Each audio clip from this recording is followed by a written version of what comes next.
Comunicação empresarial como ferramenta estratégica de gestão. Parte 1. Aprenda com os seus públicos. Planejamento estratégico. Nós vamos conhecer nesta aula o que significa esta ferramenta e como que a comunicação empresarial, a comunicação organizacional, você já sabe, se relaciona com a ferramenta. Bom, primeiramente, você vai conhecer, se já não conhece, essa expressão stakeholder como sinônimo de públicos. As organizações, como um todo, têm sempre mais de um público, vários públicos, embora muitas vezes a própria empresa, principalmente a empresa de pequeno porte, acabe achando que os seus públicos reduzem-se aos funcionários, aos clientes, eventualmente os fornecedores. Na verdade, como você vai ver nesta aula, o número de stakeholders é sempre relativamente alto e o planejamento estratégico se interessa naturalmente em entregar valor para esses stakeholders. Nós vamos saber, portanto, como que a comunicação empresarial participa desse processo de entrega de valor. Antes de tudo, pode até parecer um pouco redundante, mas é bom que você tenha sempre presente o conceito de comunicação empresarial. Aquela questão das 4 áreas. Essas 4 áreas você precisa ter presente, inclusive para que você, futuro profissional, se é que você já não é um profissional desta área, para que você não só tenha consciência da existência, mas o modo pelo qual existe a sinergia, a interpenetração, a integração entre essas 4 partes. Vamos a elas. A comunicação empresarial é um conjunto complexo, essa palavra aqui é forte, de atividades, ações, estratégias, produtos e processos distribuídos pelas áreas, aí vem as 4 áreas: administrativa, mercadológica, institucional e interna. Você já conhece alguma coisa, algo de específico sobre cada uma dessas áreas e esta aula reforça determinadas noções. Você percebe que esse composto de áreas, integra, esse é o tema desta aula, o planejamento estratégico da organização, quer pelo quê? Pela diferenciação via comunicação de marketing, por exemplo, a propaganda é uma das formas de comunicação de marketing, quer pelo modo como a empresa demonstra compromisso com os diversos públicos. O planejamento estratégico, aí que está. Se você, futuro comunicador, tiver a oportunidade e saber exatamente se colocar em relação a esse processo, contribuir para a efetivação desse processo, você fique sabendo que você já terá realizado uma parte, mas muito importante, na verdade decisiva para a empresa. Agora, de qualquer forma, o estabelecimento dessa ferramenta, se você entra numa empresa, de um modo geral, a empresa já terá desenvolvido o planejamento estratégico dela, sobretudo uma empresa de grande porte.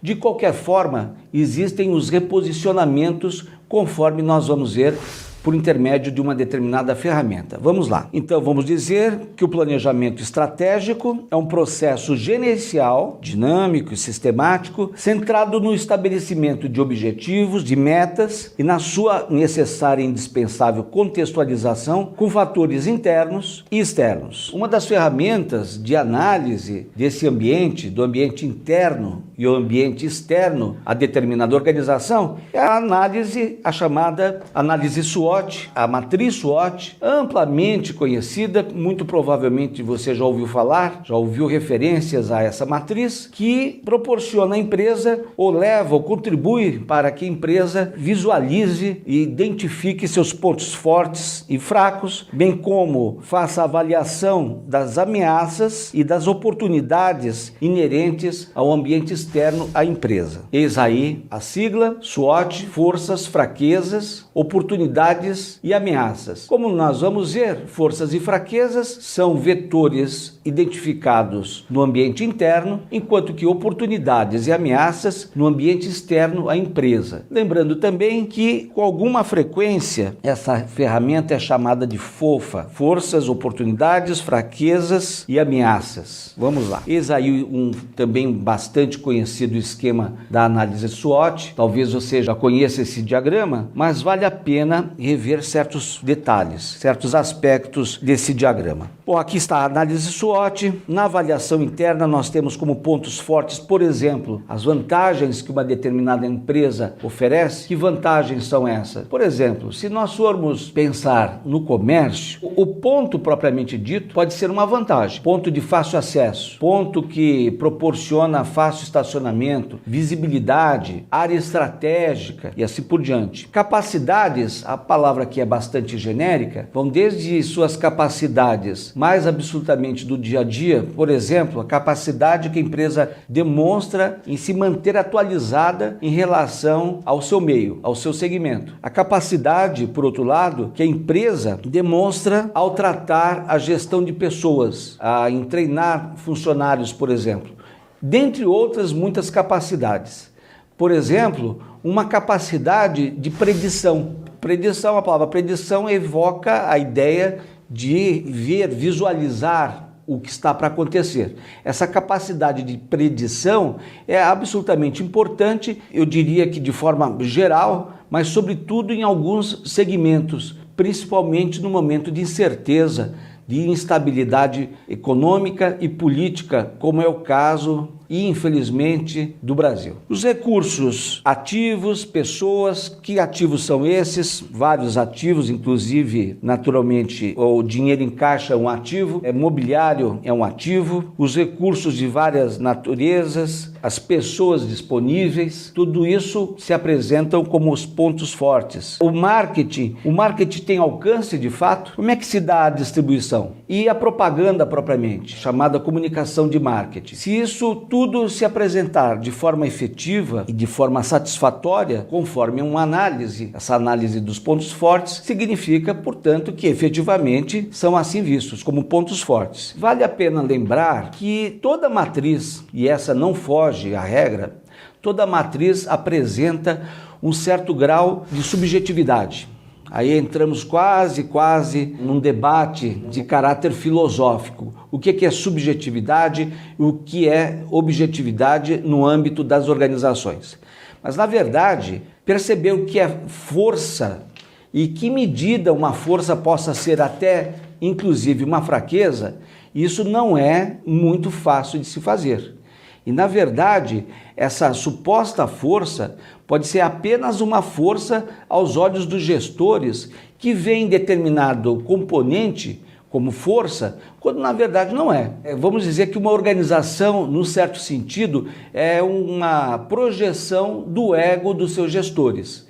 E aquilo, portanto, que se vê como força, eventualmente não seja, ou pelo menos não demonstre de fato e efetivamente a intensidade que o tal ponto forte aparenta ter. Nos pontos fracos, falta de força competitiva, claro, entraram tantos concorrentes no mercado, tantos concorrentes que foram capazes de inovar, que apresentaram novos preços, no caso do comércio, suas filiais se colocaram às vezes até ao lado de uma determinada empresa que parecia ser líder naquele segmento. Tudo isso pode ser de fato um ponto fraco. Escalas, pressões, controle de tempo. Será que de fato a empresa, por exemplo, tem uma logística suficientemente balizada? Será que ela tem controle de escalas, de proporções? Como é que ela enfrenta determinadas pressões? De forma apenas reativa? Isso tudo pode de fato ser um ponto fraco, se de fato a resposta for assim. Outra vez, veja como é importante um olhar afiado,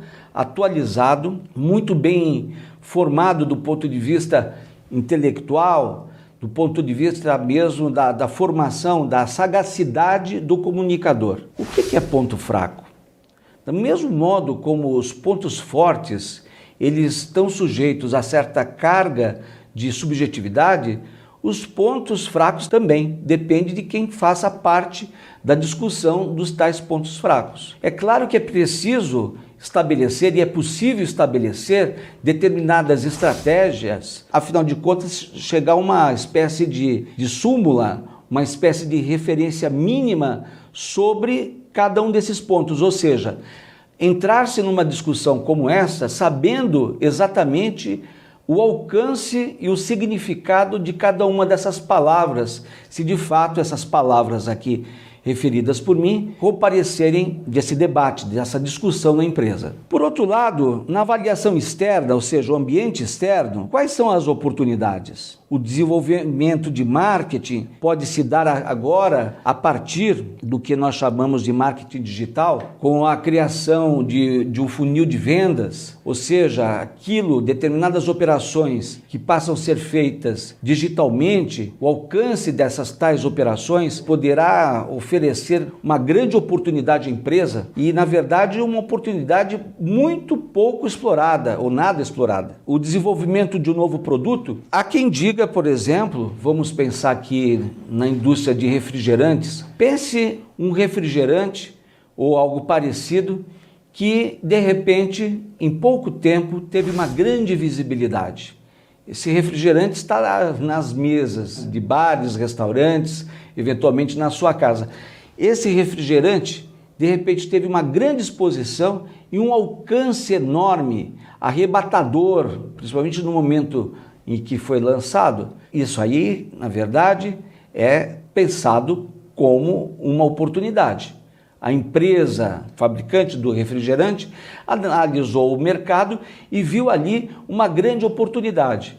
Assim acontece com todos os produtos, chocolates, por exemplo, mas todos os segmentos. Nós temos como ameaças efeitos do ambiente, não do meio ambiente. Até pode ser, dependendo qual seja esse segmento de atuação da empresa. Mas efeitos do ambiente, o ambiente de negócio, na verdade, da arena de marketing, da arena de negócios. Quais são as demandas de marketing que não foram atendidas? Quais são os obstáculos a enfrentar? As empresas que não têm de forma nítida esses obstáculos ou não sabem avaliar a dimensão dos obstáculos podem, na verdade, estar caindo agora mesmo numa armadilha que elas mesmas, num determinado sentido, armaram para si. Contratos e parceiros vitais, esses contratos acabam quando, por exemplo, existe em administração uma proporção, uma espécie de fórmula chamada 80-20. 20% dos clientes são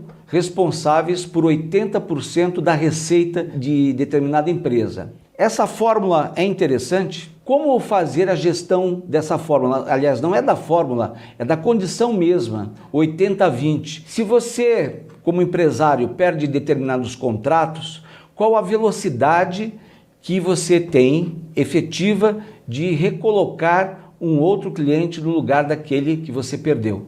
Isso tudo pode ser uma grande ameaça, mas volto a dizer, isso aqui é uma ferramenta, é um estimulante e, como tal, ele é mais ou menos esquemático, né? Ele tem esses pontos, todos os pontos fortes, pontos fracos, as oportunidades, as ameaças, mas você tem que ter sagacidade, capacidade de análise para saber o que é o que.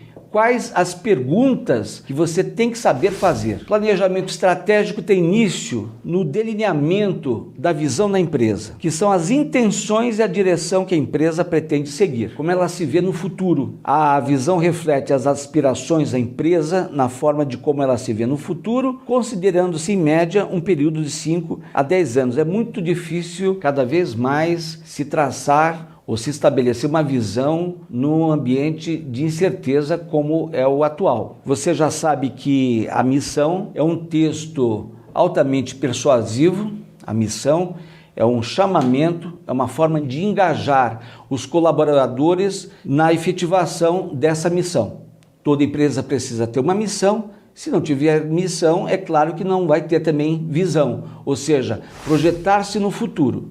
Mas o planejamento começa exatamente assim. Nesse estabelecimento, nessa percepção de missão e visão, conforme vamos ver logo mais. Eu trouxe aqui para vocês a visão, a missão e os valores dessa empresa, uma multinacional brasileira, muito conhecida, sempre ranqueada entre as melhores, que é a Tigre Materiais e Soluções para Construção Limitada. Olha a visão. Temos certeza de que o lugar onde as pessoas vivem pode ser melhor, pode ser sempre melhor. Ora, não basta ter certeza, mas você tem que contextualizar. Eles não estão apenas dizendo isso, eles estão dizendo para o público e antes para os próprios funcionários, para si mesmos como gestores que eles participarão desse lugar melhor com a entrega de valor. Tubos e Conexões Tigre. Qual a missão da empresa? Criar soluções inovadoras para o mundo da construção. Se levarmos em conta o porte da Tigre, essa missão aqui é razoavelmente modesta até. Criar ênfase na inovação. E para o mundo, não? Trata-se, afinal de contas, para o mundo da construção, e poderíamos pensar, por ser uma multinacional, que o mundo da construção não se limita, nesse caso, ao mundo da construção do Brasil. Os valores: confiança, integridade, inovação, relacionamento e sustentabilidade. Palavra-chave,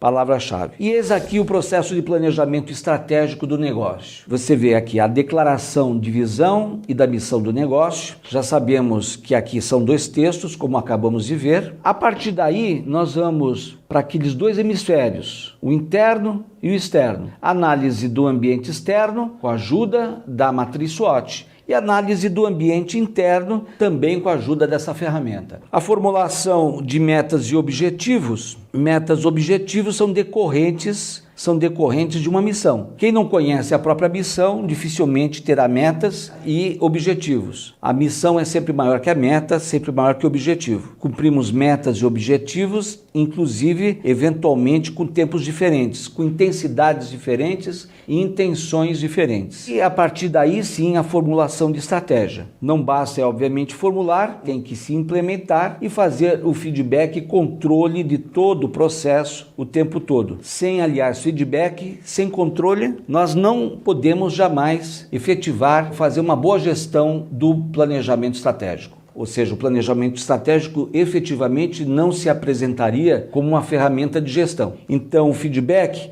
a resposta, é preciso obter, saber fazer um mapeamento de respostas do pessoal interno, do ambiente externo e, a partir dali, o controle. Muito bem, aprenda com os seus públicos. Na aula, há uma menção a esses públicos que você já sabe que, no âmbito da gestão, são conhecidos como stakeholders. A bibliografia a respeito de gestão, de administração, talvez faça mais referência ou use mais essa palavra stakeholder do que públicos. Em comunicação empresarial, muito mais frequentemente públicos. O público primário, uma parte deles pelo menos, ou quase todos. Os funcionários, os clientes, ativos e os inativos. Lembre que a comunicação empresarial, se interessa também pelos inativos. A qualquer momento, eles poderão ganhar visibilidade, serem reativados como público, com a ajuda de uma série de ferramentas. As comunidades em que a empresa tem operações, são as cidades, as várias filiais. No caso das metrópoles, nós podemos pensar dentro de uma mesma metrópole, por exemplo, São Paulo, em várias comunidades no interior da mesma cidade. Gestão nacional e internacional de relacionamento com as diversas comunidades. As comunidades, volto a dizer, não são aquelas apenas nas diferentes cidades, podem ser comunidades locais, no caso de metrópoles, de cidades muito grandes como São Paulo, por exemplo.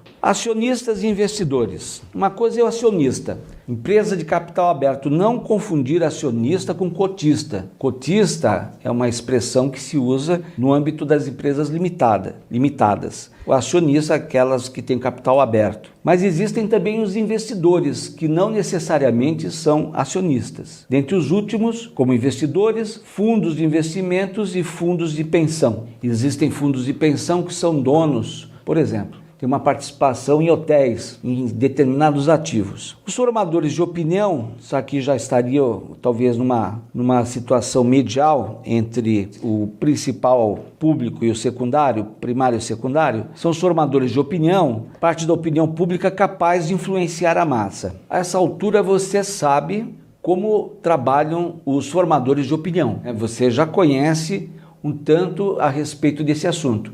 Os formadores de opinião, principalmente numa comunidade como a nossa, digital, numa comunidade em rede, uma sociedade em rede, os formadores de opinião podem derrubar uma empresa com muita tranquilidade, ao longo de um processo não necessariamente longo. Então, esses formadores de opinião, os influenciadores, acabam tendo um papel muitas vezes decisivo, para bem e para mal. tendo como referência a empresa. Nós temos ainda a classe política, políticos e partidos, o que inclui a dinâmica entre os agentes, entre eles, seus eleitores. Será que de fato a classe política pode de algum modo influir na vida de uma empresa? É claro que sim, na vida de um segmento da economia. Os políticos são os legisladores, os vereadores no âmbito da cidade, e depois deputados e senadores, claro que sim. Então é preciso, aliás, bem por isso, o lobby nunca é bem visto no Brasil, ou seja, grupos de pressão sobre políticos. Mas, de qualquer forma, muitos desses políticos querem mais é que conversar com lobistas. Então, claro que a classe política exerce, sim, uma influência que pode ser efetivamente perigosa ou não. Empresas, qualquer empresa, obviamente, qualquer empresa, pertença ou não ao mesmo segmento da economia. Isso porque, na verdade, o relacionamento entre as empresas se dá de forma dinâmica, como se fosse mais ou menos um tabuleiro de xadrez, onde a cada lance, a relação entre os pinos, entre as peças, muda. As peças têm seu valor no xadrez, mas a movimentação muda a dinâmica. Então, as empresas, de um modo geral, independentemente do segmento do qual elas participam, elas podem ter uma influência forte sobre determinada empresa. Os fornecedores, não preciso nem dizer, né? A importância dos fornecedores. Veja, por exemplo, os fornecedores que estão organizados de tal forma a estabelecer preços que se colocam ali de forma draconiana, de forma radical, é um preço fechado, preço do segmento. Então, portanto, aquela velha história, né? O fornecedor que está de combinação com o outro. Lógico que os fornecedores, o relacionamento com o fornecedor, não só visando a questão da qualidade, obviamente isso é muito importante, mas há a questão de preço e a questão não menos importante da entrega, do tempo que se leva para fazer determinada entrega e o modo pelo qual essa entrega efetivamente é realizada. Tudo isso é muito importante. A comunicação empresarial também tem estratégias para conversar com o fornecedor, os prestadores de serviço, autônomos e assim por diante. Nós temos ainda a comunidade financeira. Obviamente, imagina o papel dos bancos, as empresas que precisam tomar empréstimos, fazem investimentos e assim por diante. Os credores, isso aqui é tão importante hoje em dia, no momento de crise, que o credor poderá fazer parte do público primário, mais importante. Claro, toda a atenção no credor. Os meios de comunicação, principalmente no momento que se usa o meio de comunicação como propaganda, e sindicato. Uma greve bem montada, longa, poderá desmobilizar uma empresa. Não sei propriamente de alguma empresa que tenha ido à bancarrota por conta da ação do sindicato, mas um sindicato em querendo e sendo muito organizado e dependendo, obviamente, do contexto, esse sindicato pode demandar muita atenção, dependendo, obviamente, das gestões desse sindicato.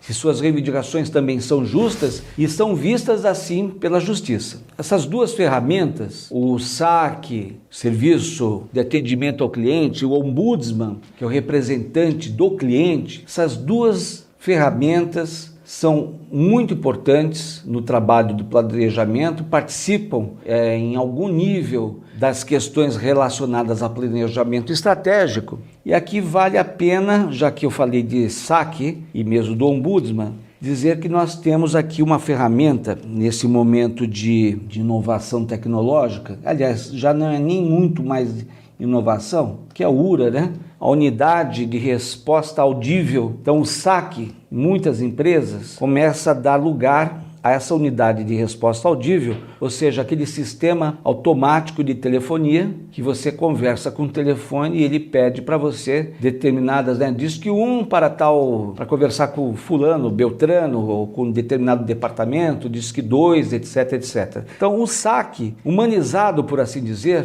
ele vai cedendo lugar para essa unidade de resposta audível. Eu diria o seguinte, isso é positivo, eu não vejo assim, embora o trabalho do SAC seja muito sacrificante para as pessoas de modo geral, mas substituir indivíduos por um sistema, eu tenho lá minhas dúvidas da eficiência disso. Às vezes, nós temos não essa unidade de resposta audível, mas nós temos um sistema internet, por exemplo, você conversa no chat. Outra vez, atrás ali do outro lado, não há uma pessoa, há na verdade a máquina. Você conversa com a máquina, a empresa mapeou, fez um levantamento de uma série de perguntas que porventura você possa fazer a ela, a empresa, e a máquina vai lá a partir de palavras-chave, oferece essas palavras-chave para você, você escolhe e a partir da escolha de uma determinada palavra-chave, vem lá algumas soluções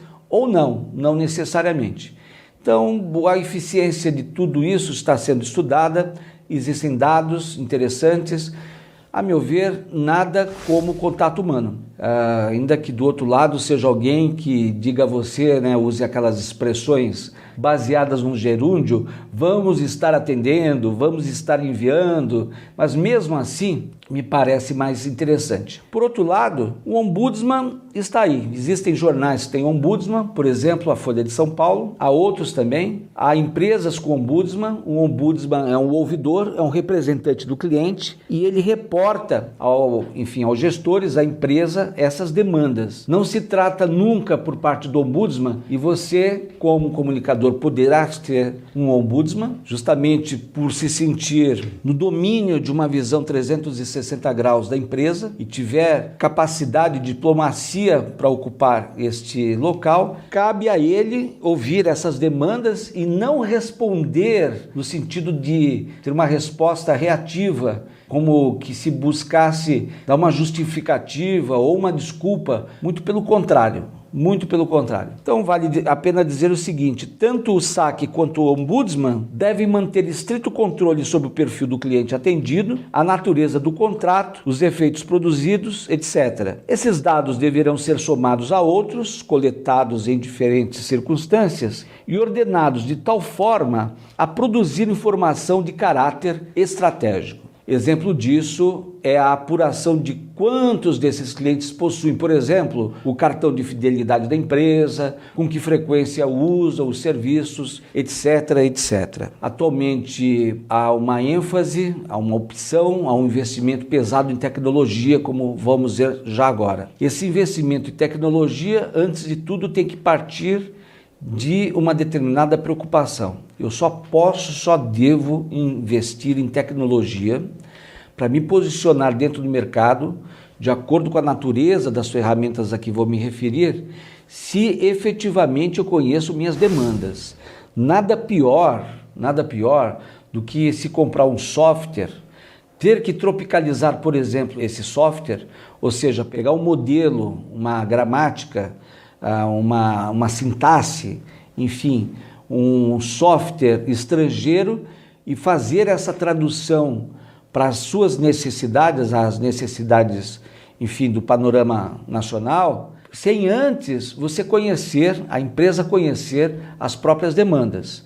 Então só se lança a mão das ferramentas a que vou me referir no momento efetivo em que a empresa tem plena consciência das suas demandas, dos seus problemas. A referência sempre acaba sendo o planejamento estratégico traçado conforme as diretrizes, as orientações da matriz SWOT, entre outras. Business Analytics, ou Analytics como o mercado passa a conhecer. Essa inteligência analítica, que consiste na análise em tempo real dos dados provenientes de diversas plataformas e com volumes de dados variados. Cada vez mais, toda vez que você entra no site, a BA, ou enfim, o que se chama genericamente de Analytics, esses mecanismos inteligentes estão estudando como que você navega, por onde você passa, quais são as suas preferências, principalmente se você preenche determinados formulários para baixar, por exemplo, um e-book. A partir daquele momento, um tanto das suas preferências fica lá registrado pela máquina. A expressão, como se tem vivo hoje, de a Web 3 ou W3, a web semântica, que essa palavra ainda não é tão utilizada como talvez devesse, está além da chamada Web 2, essa internet que é interativa, você entra em contato com determinado site, mas a web semântica, na verdade, faz com que máquinas conversem com máquinas. E a partir dali, sabendo obviamente que atrás de uma dessas máquinas está você, por exemplo. Você na sua casa, o seu computador, navegando. Ora, a Web 3 extrai uma série de informações, é capaz de extrair uma série de informações e utilizar, no caso, em benefício das empresas naturalmente que contratam outras empresas capazes de fazer esse tipo de análise. Ou, por outro lado, empresas que tenham, obviamente, instalado em suas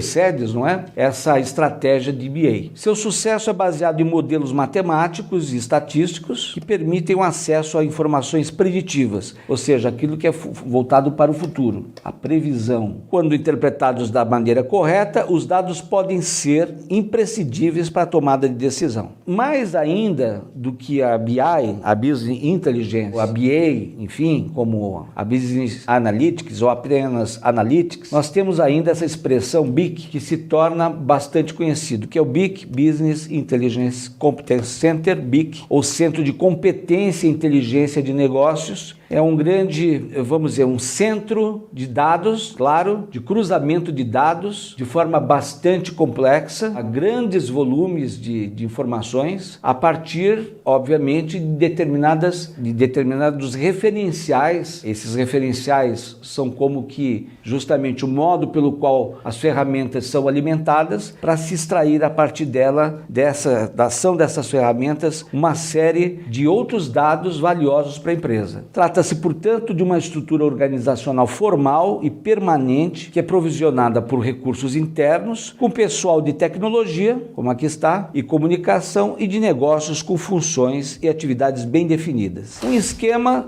de tudo que nós dissemos aqui, planejamento estratégico, portanto, estabelecimento de missão, visão e valores. É óbvio que você só vai estabelecer missão, visão e valores, obviamente, se você é uma empresa nova. De um modo geral, as empresas já terão estabelecido isso antes da ferramenta, do uso da ferramenta da matriz SWOT. Outras matrizes, outras análises, uma delas é as 5 forças de Porter, por exemplo. Quais forças são essas? Uma das forças, justamente, dos concorrentes. Outra força, dos entrantes no mercado. E assim por diante. As 5 forças de Porter, também uma matriz, uma análise bastante importante, mas não no momento necessariamente de abertura de uma empresa, por exemplo. Não necessariamente do planejamento estratégico, de se estabelecer ou se realizar esse planejamento estratégico. A matriz BCG significa Boston Consulting Group, uma consultoria bastante famosa, também a análise 360 graus de oportunidades de negócios. Isso acontece não necessariamente, no caso dessas outras ferramentas,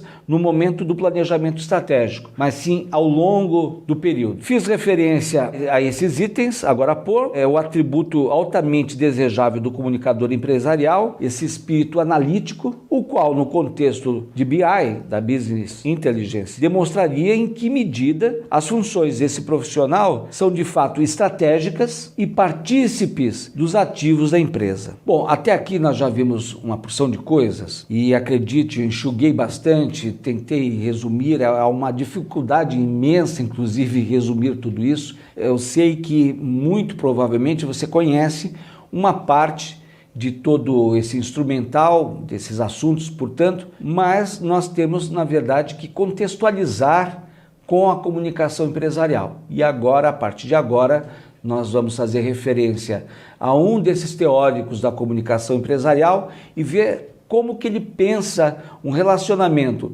entre a comunicação e, efetivamente, o planejamento estratégico. Esse teórico é esse Argente, muito referido, procure ler alguma coisa do Argente. Ele aponta 3 subconjuntos de uma estratégia organizacional com base na comunicação empresarial. Nós vamos ver esses 3 subconjuntos, essas 3 estratégias, esses 3 eixos, sabendo, na verdade, que essa abordagem é mais ou menos limitada a uma forma muito sucinta ainda de se pensar o relacionamento entre o planejamento e efetivamente essas diretrizes. Isso aqui ainda é uma forma muito sucinta de se pensar no âmbito da comunicação empresarial. Se nós formos pensar determinadas estratégias no âmbito da comunicação de marketing, do marketing, talvez nós devamos ir além desses 3 momentos. Então isso aqui, já lembrando, uma forma ainda, digamos, enxuta de se pensar as questões aqui do nosso interesse. Vamos ver o que é. Determinar os objetivos de cada comunicação. Nós já vamos ver isso. Que objetivos de cada comunicação são esses. Decidir que recursos, quanto dinheiro você tem no bolso. E diagnosticar a reputação da organização. Reputação, nós estamos pensando num lastro histórico, efetivamente uma forma de controle, portanto, se é diagnóstico. Depois das ações, sobretudo, qual era a reputação da empresa e qual ela passa a ser, ou se de fato ela continua com a mesma reputação. Isso é importante, é uma forma de controle. E lembrando que a criação de uma campanha publicitária, que isso que nos interessa de perto, é uma das tarefas mais difíceis e complexas de comunicação e por isso mesmo se presta ao nosso exercício de definição de estratégias de comunicação.